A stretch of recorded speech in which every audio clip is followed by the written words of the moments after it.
one, the great hall. Long, long ago, Denmark was a wild place. Gruesome monsters roamed amidst them all at night.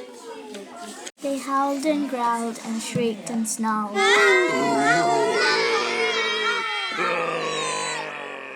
Chapter 2. The Monster Strikes. Across the moor, a foul monster crawled from the swamp. Its name was Grendel. It burst upon Hero and smashed open the doors. The warriors in Hero were terrified. They had never seen anything so fierce. Men tried to fight, but Grendel was too strong. The monster snatched up several men and dragged them screaming to its lair at the bottom of the swamp. Heorot dripped with their blood. Chapter 3. The hero arrives. Across Denmark, a coast guard watched as a warship approached the cliffs. God frowned. The ship was filled with Geats, enemies of the day. Who are you? What do you want? I am Beowulf. I have heard the story of Grendel. Tell your king that I've come to kill this monster. Go home. Many men have died trying to fight Grendel. That is how I shall die too. Wow, he brave. Chapter 4. The Final Feast. The guard led Beowulf up to the Heorot.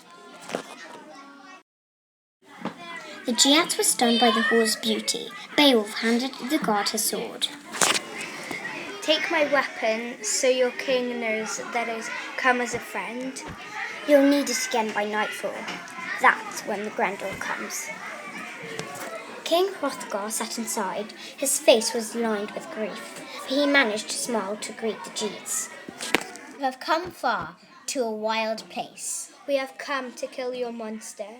First, you must join me for a feast. Tomorrow you will hear laughter again. Chapter 5. Beowulf vs. Grendel. Night fell. The hall twinkled with candlelight as King Hrothgar and his men left the Geats to the nervous rest. Beowulf's friend Leofric crawled over to him.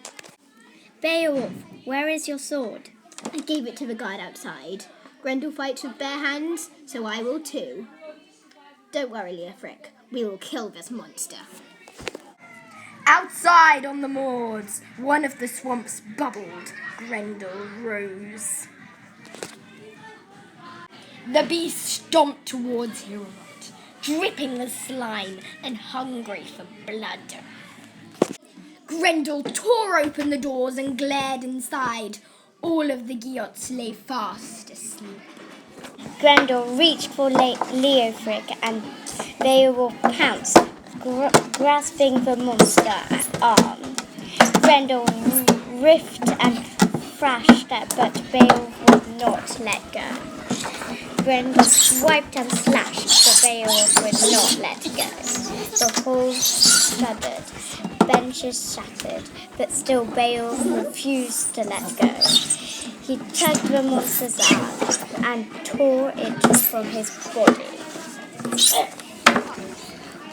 Grendel roared in pain.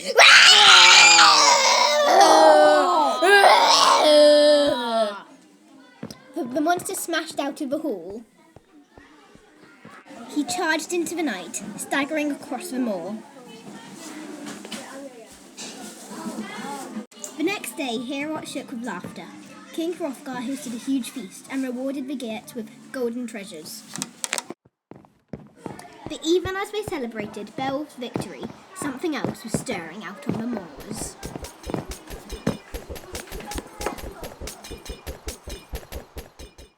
Chapter 6. The New Terror. Beowulf, come quickly. What is it? Another monster It has killed Leofric. Beowulf raced to Heorot. The hall was dripping with blood and slime. But Grendel is dead. It wasn't Grendel, it was his mother. We are doomed. We are doomed. Grendel's mother is pure evil. She lurks at the bottom of the lake of demons in the darkness part of my kingdom. Then that is where I shall kill her. Chapter 7. The Lake of Demons. The Geats sharpened their swords, the Danes gathered their spears. They marched together with Beowulf, following the monster's tracks to the Lake of Demons. The Geats have never seen such a ghastly place. It's so dark down there, Beowulf. You do not have to go. That darkness you see is the monster. I am the light. Wow, I can't believe you did that. Beowulf swam down deeper and deeper. The water grew thick with slime, blocking the light from above. Beowulf kept swimming. Where could she be? He. Finally, he finds Grendel's mom. They have a terrible fight, twisting, grabbing, and thrashing. On land, King Hrothgar feared that Beowulf was dead. The warriors staggered back in fright as the head of Grendel's mother rose from the lake. Oh no, it's Grendel's mum. You do not need to be scared anymore. The monster is dead. Clap! Hey, Beowulf!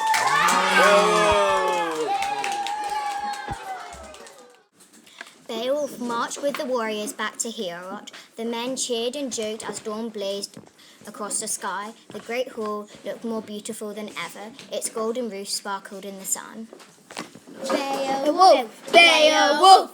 Whoa, that was such a battle. I didn't think you'd make it. Did you see the look on her face? That's all she had in the end. Get it? But seriously, you are a true hero. Thanks, guys. It means a lot to me. Come on, guys. Time to go have some fun. Here!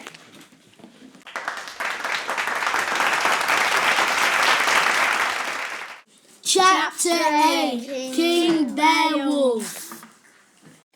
Beowulf returned to his land of the Geats, where he ruled for 50 years.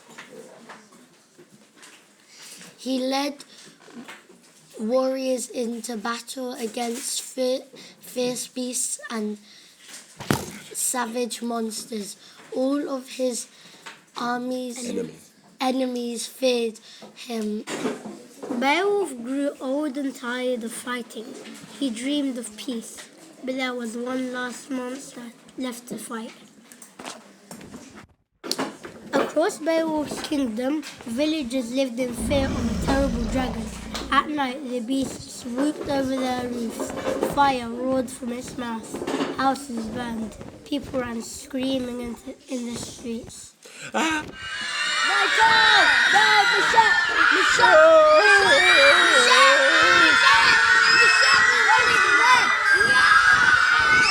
for your lives!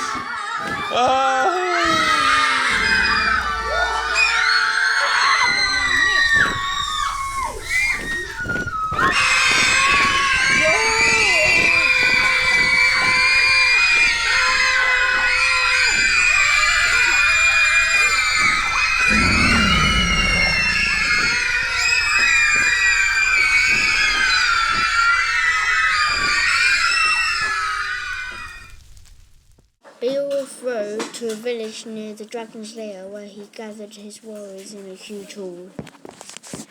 What can we do? Fight back. Beowulf sat in silence, gazing around the hall. Finally he rose, and all the Geats fell silent. I will fight this dragon alone. Beowulf, it is 50 years since you've fought Grendel. You're an old man now. I'm old, and I am tired too, but I have one more fight left in me. None of the Geats argued, but they were certain the leader would die. Chapter 9 The Last Monster. A huge roar rumbled down the dark slope. The beast had awoken. Wiglaf helped Beowulf into his chainmail. Cousin, let me go with you. I must go alone. Beowulf clambered up the jagged rock face. The dragon emerged. Its eyes were burning like coal, its tail thrashing against the rocks. Beowulf knew this was the fiercest monster he'd ever faced. The dragon attacked, spitting fire. Flames swirled around Beowulf's shield. I wasn't scared when I fought Grendel. I wasn't scared when I killed his mother, and I'm not scared of you. He lunged to the beast. The dragon twisted and turned in the air. Beowulf dived towards the rocks, slashing the monster with his sword. Just then, Beowulf heard a shout. It was Wiglaf racing to help him. For a moment, Beowulf's back was turned. The dragon struck. Its vicious teeth sank into Beowulf's neck.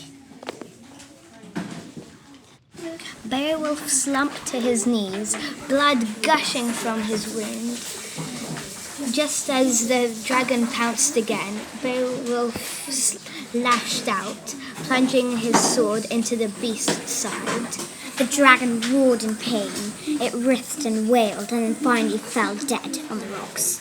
Wiglaf charged up the hill, catching Beowulf as he collapsed. Monster, it's dead. You have killed the last monster. For a second, Wiglaf thought he saw Beowulf smile. Then the king of the Geats closed his eyes and died. The next morning, the Geats carried Beowulf's body to the highest cliff in the kingdom. Waves lashed the rocks below, and seagulls swooped in the sky. The warriors placed the king's body to be buried on the top of a high pile of wood. Some of the men cried, others told stories about Beowulf. They knew his name would live forever. Wiglaf lit the fire and they all said goodbye to their king. The smoke filled the sky for miles, but the sun shone through, bathing the warriors in light.